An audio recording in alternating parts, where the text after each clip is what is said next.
Hola, ¿qué tal? Bienvenidos a otra cápsula más de medicina familiar a tu alcance y en este segundo episodio con los expertos estamos nuevamente con la doctora Jade Calzada, la cual nos va a explicar acerca de la resistencia a la insulina. ¿Qué es la resistencia a la insulina? ¿Cómo nos podemos dar cuenta? ¿Cómo la podemos diagnosticar? Y algunas recomendaciones. Así que si ustedes en algún momento ya les dijeron o escucharon de alguien que padece o padecen ustedes resistencia a la insulina, quédense a continuación. Bueno, nuevamente aquí con la doctora Jade Calzada, vamos a hablar acerca de la resistencia a la insulina. Doctora, ¿qué es resistencia a la insulina? Para comentarles sobre la resistencia a la insulina, tengo que decirles primero que en nuestras células existen diversos mecanismos por los cuales entra la glucosa para que nosotros hagamos energía. Es decir, nosotros comemos una tortilla, esta tortilla se metaboliza y se convierte en glucosa y ahora la glucosa tiene que entrar a la célula para que la célula genere energía y nosotros podamos hacer todas nuestras actividades. ¿Qué ocurre? Para que la glucosa entre, tiene que haber una llave y esa llave es la insulina. La insulina le abre la puerta a la célula a la glucosa para que sea metabolizada y nos dé energía para nuestras actividades. Pero ¿qué ocurre en la resistencia a la insulina? Existen mecanismos en donde la misma célula ya no deja que la insulina haga su efecto, le cierra las puertas. Y si la insulina no puede hacer su efecto, toda esta glucosa se queda afuera de la célula y ya no puede entrar para convertirse en energía. Y la insulina permite, sí o no, dejar pasar a la glucosa para que se metabolice, para que baje y todo el cuerpo la ocupe. ¿Estamos? Exactamente. Ok. Sí. La introduce a la célula y entonces la célula puede generar energía para todas nuestras actividades. Ok, ¿y cómo, o hay alguna prueba, algún estudio o algo que nos indique si hay resistencia a la insulina?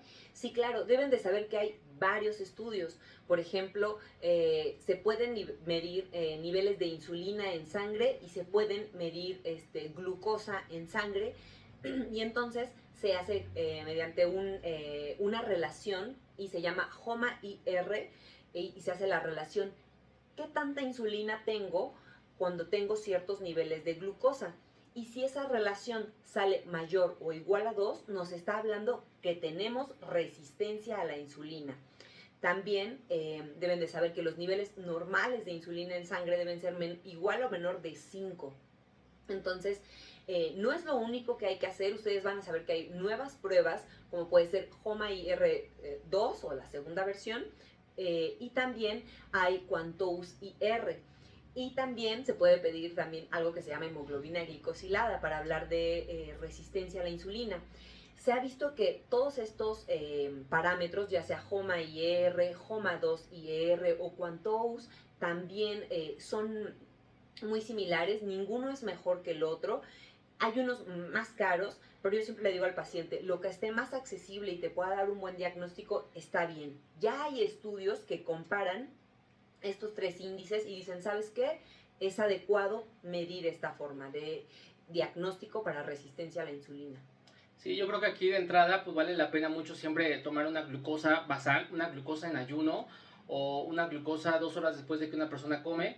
Y bueno, si empieza a salir alterada, obviamente ya podemos ir complementando, ¿no? Con niveles de insulina o con algún otro tipo de estudio, como bien lo comentaba, y no empezar de inicio con todo, ¿no? Porque realmente no todos los pacientes a veces somos candidatos a llevar a cabo toda una batería de estudios y solamente los gastamos, ¿no? Pero bueno, nunca está de más también pecar en la parte de la salud, pero pues bueno, siempre asesorados de su médico. Y bueno, aquí viene también la otra pregunta, o sea, ¿hay síntomas, dan síntomas la resistencia a la insulina? ¿Hay formas de que podamos nosotros detectar a alguna persona que pudiera tener resistencia a la insulina? Sí hay síntomas, pueden ser desde los más sencillos o simples, que es cansancio, irritabilidad, mucha fatiga, y también hay síntomas cutáneos, cuando se nos ponen muy oscuritas ciertas zonas de la piel, como puede ser el cuello, las axilas, la parte de las ingles, muy negrito, o bien se llenan como de pequeñas verruguitas de acrocordones o de fibromas, se llenan de muchas verruguitas aquí, son síntomas cutáneos. Deben de saber que también se habla que otros datos cutáneos de resistencia a la insulina pueden ser la pérdida de cabello, o sea, la alopecia androgenética puede ser datos de resistencia a la insulina, aumento de vello también puede ser datos de resistencia a la insulina. Y otra cosa que nos puede dar datos o pensar, sospechar en resistencia a la insulina, aunque no es lo único, es el aumento de adiposidad o bien de grasa a nivel de la cintura. Ese es un dato importante para resistencia a la insulina. ¿Ya hay alguna relación o, por ejemplo, hay pacientes que tienen hígado graso y resistencia a la insulina? ¿Siempre que tienen resistencia a la insulina tienen hígado graso? Pues sí hay una relación, porque recordarán que yo les dije, hay una parte que se queda afuera. Cuando la insulina cierra bueno, ya no puede abrir la célula y le cierran la puerta, ¿qué va a pasar con toda esa glucosa que está libre, no? O sea, al final el cuerpo no se va a quedar con ese exceso, va a buscar parte de metabolizar toda esta glucosa, y ustedes deben de saber que en el paso de la glucosa para hacerse energía hay un paso en el que se puede ir la glucosa a formar triglicéridos. Y esos triglicéridos, que son una forma de guardar energía para después, se van a nuestros adipocitos, es decir, a nuestras células grasas, pero también se van a depositar en el hígado. Sí, la resistencia a la insulina puede ocasionar hígado graso. Es parte de un síndrome que se reconoce como síndrome metabólico, puede formar parte de esa sintomatología. Ok, ¿y ya existe algún tratamiento para el hígado graso? Bueno, más bien para la resistencia a la insulina. Miren, el tratamiento, deben de saber que va desde tratamiento farmacológico hasta tratamiento nutricional y con ejercicio. El tratamiento farmacológico, aunque no es, digamos, es algo que nosotros llamamos a veces off-label, que es con antidiabéticos o medicamentos contra la diabetes.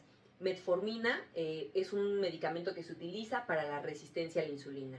También hay otras sustancias, como es el inositol o el mioidechiroinositol, que también se usa para la resistencia a la insulina. Y también deben de saber que la nutrición es algo muy importante. La nutrición, lo que buscamos es una alimentación equilibrada. Adecuado consumo de carbohidratos, adecuado consumo de grasas y adecuado consumo de proteínas para evitar el exceso y podamos tener muy buena respuesta en cuanto al metabolismo y a lo que ingerimos. Y una parte muy importante para la resistencia a la insulina es el ejercicio. ¿Por qué? Porque el músculo, así nuestro conejito, nuestras piernas, nuestro músculo, es el que no requiere de la insulina para dejar pasar la glucosa. Ustedes me escuchaban decir que se le cierran estas puertas y ya la insulina no puede hacer su efecto, no puede hacer el efecto de llave. Pero ¿qué pasa con el músculo? El músculo se puede servir del calcio, y el calcio abre canales para que pase la glucosa. Y si la glucosa pasa, entonces se puede hacer energía.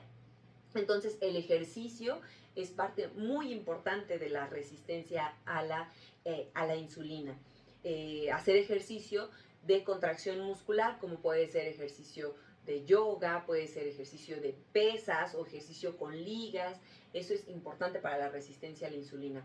Existen también otros fármacos que se han usado para la resistencia a la insulina, como pueden ser medicamentos que se usan para la diabetes. Sin embargo, si hay algo que yo les puedo comentar, es que inclusive el magnesio o el inositol son muy buenas sustancias para resistencia a la insulina. ¿Y qué riesgos podría traer a la salud el hecho de que no nos cuidemos de la resistencia a la insulina? O sea, dejarlo a la se va, ¿no? O sea, fuimos al médico, nos dijeron tienes resistencia a la insulina, no hacemos caso. ¿Qué consecuencias podría traer eso? Por ejemplo, una de las consecuencias podría ser avanzar hacia la diabetes. Esa puede ser una consecuencia, es decir, pasar de resistencia a la insulina y que pasen años y años y años y llegamos a diabetes. Y otra consecuencia puede ser el exceso de adiposidad. ¿Por qué? Porque pues nuestras células le tienen a la glucosa, está cerrada totalmente el acceso para convertirse en energía, entonces algo se va a almacenar y se convierte en exceso de adiposidad. Y el exceso de adiposidad o bien la obesidad nos pueden llevar a problemas en las articulaciones, porque nuestro cuerpo no está diseñado para cargar gran peso, ¿no? Estamos diseñados para mantener el equilibrio. Entonces el exceso de adiposidad nos puede traer dolor en las articulaciones. También deben de saber que en toda esta cadena de alteraciones metabólicas, la resistencia a la insulina nos lleva hacia otros caminos, como pueden ser riesgo de enfermedades cardiovasculares, como es la hipertensión, y también el exceso, el exceso de glucosa en nuestro cuerpo puede tener otros desencadenantes, en mayor generación de adiposidad en otras partes del cuerpo. Claro, y también este hígado graso a largo plazo no sabemos si pudiera pasar a una cirrosis y esa cirrosis a algún cáncer de hígado, ¿no? Digo, esto ya siendo en un caso muy extremista, pero bueno, todo, acuérdense que las enfermedades no, la mayoría no aparecen de la noche a la mañana. Hay muchos factores que entran para que se genere una enfermedad y muchas veces al inicio no dan síntomas, sino tarda cierto tiempo, dependiendo de la enfermedad, en manifestarse. Pues bueno, yo espero que esta cápsula haya sido de su agrado. Doctora, ¿desea agregar algo más aparte de lo comentado? Pues solamente que cuando hay resistencia a la insulina, lo mejor que podemos hacer es tomar acción, tomar cartas en el asunto, ir con un especialista, llevarnos de la mano ya sea con tratamiento farmacológico, llevarnos de la mano en cuanto a nutrición y llevarnos de la mano al ejercicio. Pero una vez que hay resistencia a la insulina, yo siempre les digo a los pacientes, es para siempre el tratamiento. ¿Por qué es para siempre? Pues ustedes saben que estamos en una sociedad con exceso de todo. Salimos y hay y hay de todo, hay garnachas al por mayor. Entonces, les digo, esto es para siempre. Una vez que hay ese diagnóstico, no se rindan, sigan tratándose, sigan procurando su alimentación para que tengan muy buenos efectos a largo plazo y no se preocupen por enfermedades en un futuro. La resistencia a la insulina es algo que nos ocurre mucho, como mexicanos tenemos más riesgo.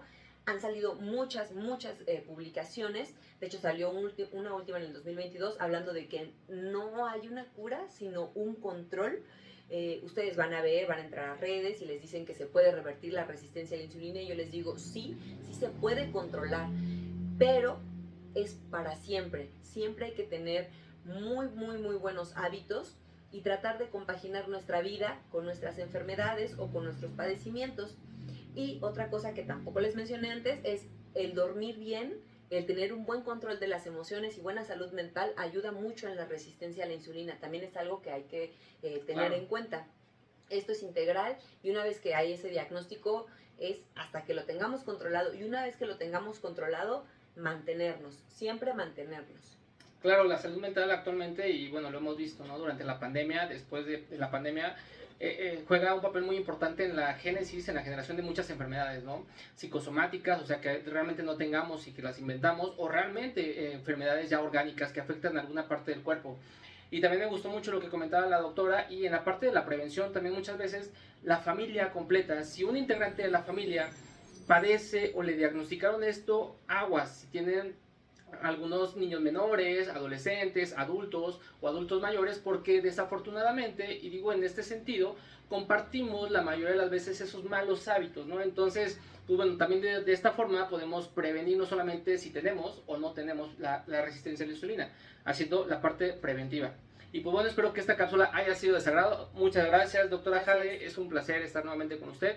Y recuerden que la salud no se compra, no se vende, se autogenera. Hasta luego.